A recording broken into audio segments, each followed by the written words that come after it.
यशपाल जी की कहानी आदमी का बच्चा। दोपहर को डॉली कॉन्वेंट में रहती है। इसके बाद उसका समय प्रायः आया बिंदी के साथ कटता है।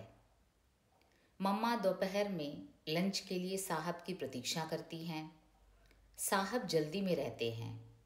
ठीक 1:07 में आए, गुसलखाने में हाथ मुंह धोया, इतने में मेज़ पर खाना आ जाता है।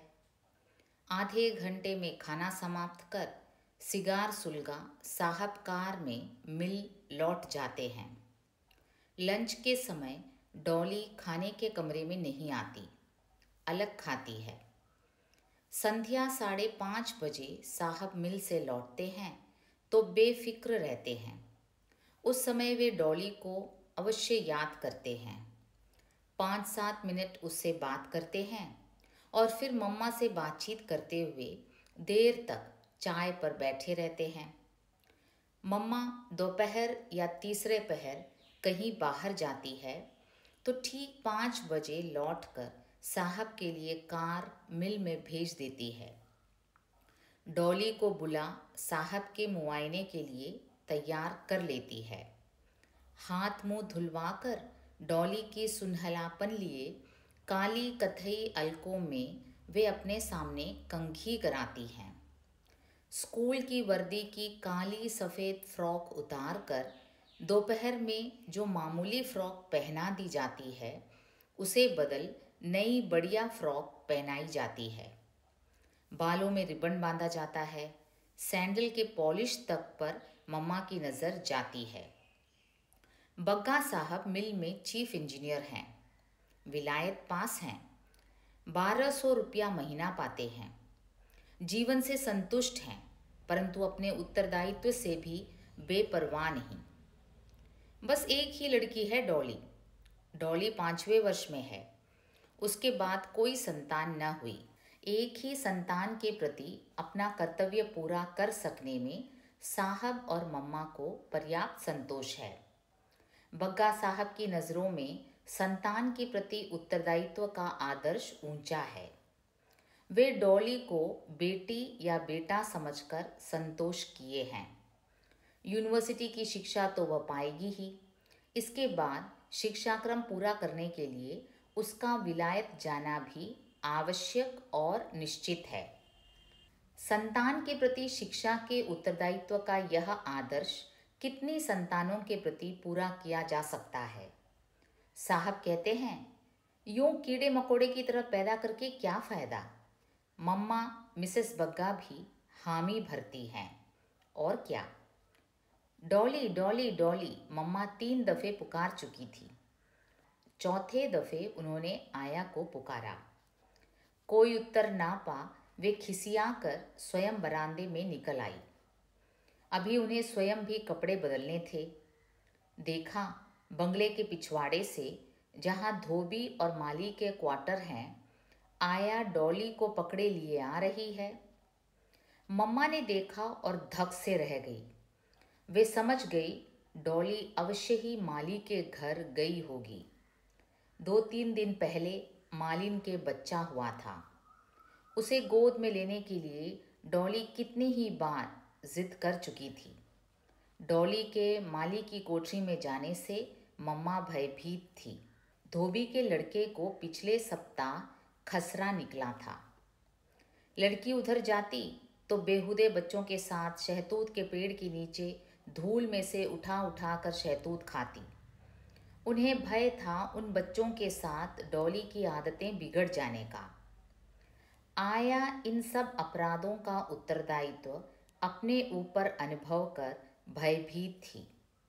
मेम साहब के सम्मुख उनकी बेटी की उच्छृंखलता से अपनी बेबसी दिखाने के लिए वह डॉली से एक कदम आगे उसकी बाँह थामे यों लिए आ रही थी जैसे स्वच्छंदता से पत्ती चरने के लिए आतुर बकरी को जबरन कान पकड़कर घर की ओर लाया जाता है। मम्मा के कुछ कह सकने से पहले ही आया ने ऊंचे स्वर में सफाई देना शुरू किया। हम जरा सैंडल पर पॉलिश करके तई भीतर गए। हमसे बोली कि हम गुसलखाने जाएंगे। इतने में हम बाहर निकल कर देखे तो माली के घर पहुंची है। हमको तो कुछ गिनती ही नहीं, हम समझाएं तो उल्टे हमको मारती है। इस पेशबंदी के बावजूद आया को डांट पड़ी। दिस इज़ वेरी सिली, मम्मा ने डॉली को अंग्रेजी में फटकारा। अंग्रेजी के सभी शब्दों का अर्थ न समझकर भी डॉली अपना अपराध और उसके प्रति मम्मा की उद्विग्नता समझ गई। तुरंत साबुन से हाथ मुंह धुलाकर डॉली के कपड़े बदले गए।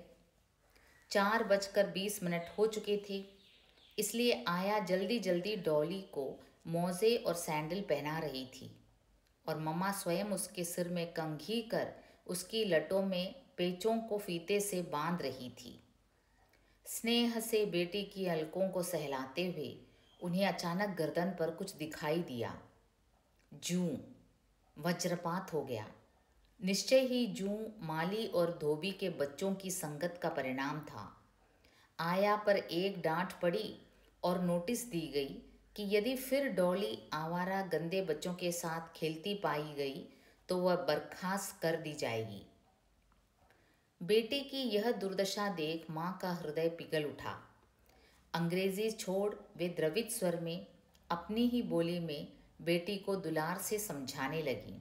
डॉली तो प्यारी बेटी है, बड़ी ही सुंदर, बड़ी ही लाडली बेटी। हम इसको सुंदर सुंदर कपड़े पहनाते हैं। डॉली, तू तो अंग्रेज़ों के बच्चों के साथ स्कूल जाती है ना, बस में बैठकर। ऐसे गंदे बच्चों के साथ नहीं खेलते ना।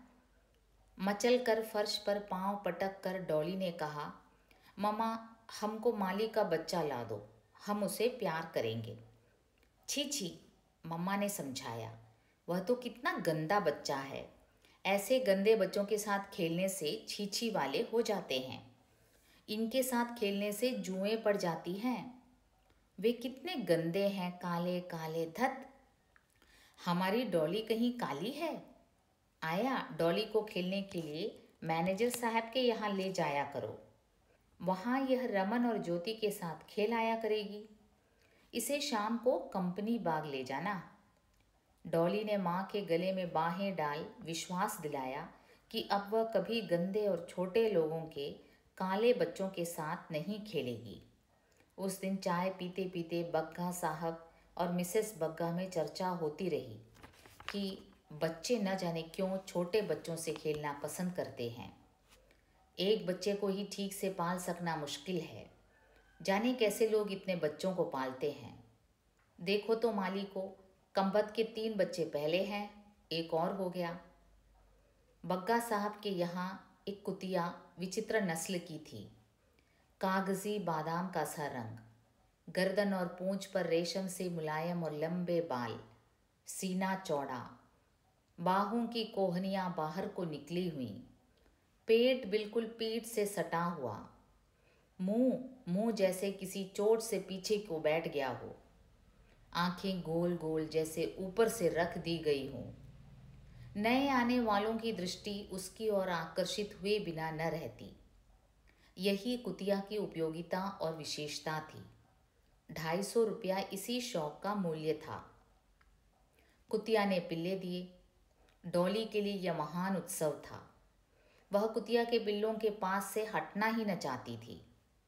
उन चूहे जैसे मूंदी हुई आंखों वाले पिल्लों को मांगने वालों की कमी न थी, परंतु किसे दें और किसे इनकार करें। यदि इस नस्ल को यूं बांटने लगे तो फिर उसकी कद्र ही क्या रह जाए। कुतिया का मोल 250 रुपया उसके दूध के लिए तो होता नहीं। साहब का कायदा था, कुतिया पिल्ले देती तो उन्हें मेहतर से कह गर्म पानी में गोता देकर मरवा देते। इस दफ़े भी वे यही करना चाहते थे, परंतु डॉली के कारण परेशान थे। आखिर उसके स्कूल गए रहने पर बैरे से कह मेहतर से यह काम करवा डाला।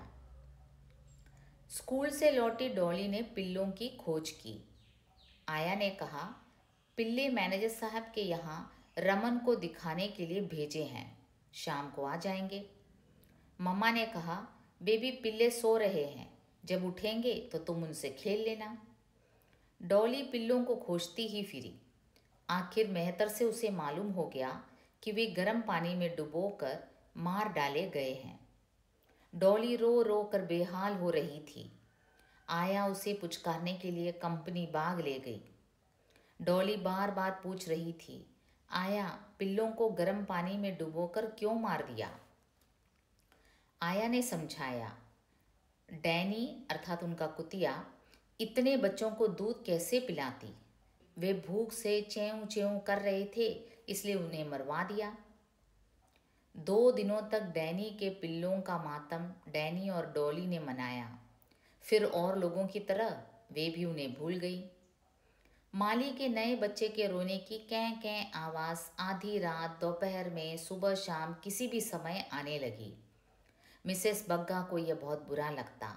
झल्ला कर वे कह बैठती, जाने इस बच्चे के गले का छेद कितना बड़ा है। बच्चे की कैं कैं उन्हें और बुरी लगती जब डॉली पूछने लगती, मामा, माली का बच्चा क्यों रो रहा है?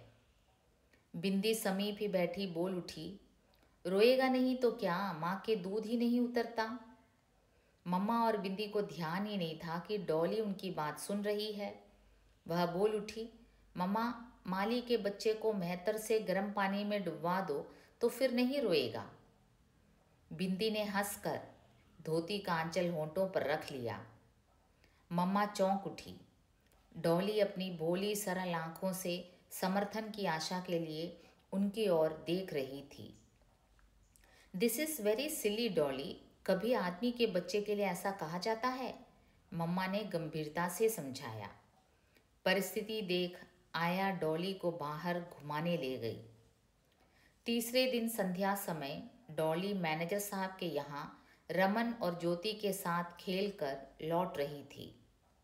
बंगले के दरवाजे पर माली अपने नए बच्चे को कोरे कपड़े में लपेटकर दोनों हाथों पर लिए बाहर जाता दिखाई दिया। उसके पीछे मालिन रोती चली आ रही थी। आया ने मरे बच्चे की परछाई पड़ने के डर से उसे एक और कर लिया। डॉली ने पूछा, यह क्या है आया, माली क्या ले जा रहा है? माली का छोटा बच्चा मर गया है, धीमे से आया ने उत्तर दिया और डॉली को बाह में थाम बंगले के भीतर ले चली। डॉली ने अपनी भोली नीली आंखें आया के मुख पर गड़ाकर पूछा, आया, माली ने बच्चे को क्या गर्म पानी में डुबो दिया? छी डॉली, ऐसी बातें नहीं करते, आया ने धमकाया। आदमी के बच्चे को ऐसे थोड़े मारते हैं। डॉली का विस्मय शांत न हुआ। दूर जाते माली की ओर देखकर उसने फिर पूछा, तो आदमी का बच्चा कैसे मरता है? लड़की का ध्यान उस ओर से हटाने के लिए उसे बंगले के भीतर खींचते हुए आया ने उत्तर दिया, वह मर गया, भूख से मर गया है, चलो मम्मा बुला रही हैं। डॉली चुप न हुई। उसने फिर पूछा, आया, हम भी भूख से मर जाएंगे? चुप रहो डॉली, आया झुंझला उठी, ऐसी बात करोगी तो मम्मा से कह देंगे। लड़की के चेहरे की सरलता से उसकी माँ का हृदय पिघल उठा। उसकी घुंघराली लटों को हाथ में सहलाते हुए आया कहने लगी, बैरी की आंखों में राई नौन, हाय मेरी मिस साहब, तुम ऐसे आदमी थोड़े ही हो, भूख से मरते हैं कमीने आदमी के बच्चे। कहते कहते आया का गला रूंध गया। उसे अपना लल्लू याद आ गया, 2 बरस पहले। तभी से तो वह साहब के यहाँ नौकरी कर रही थी।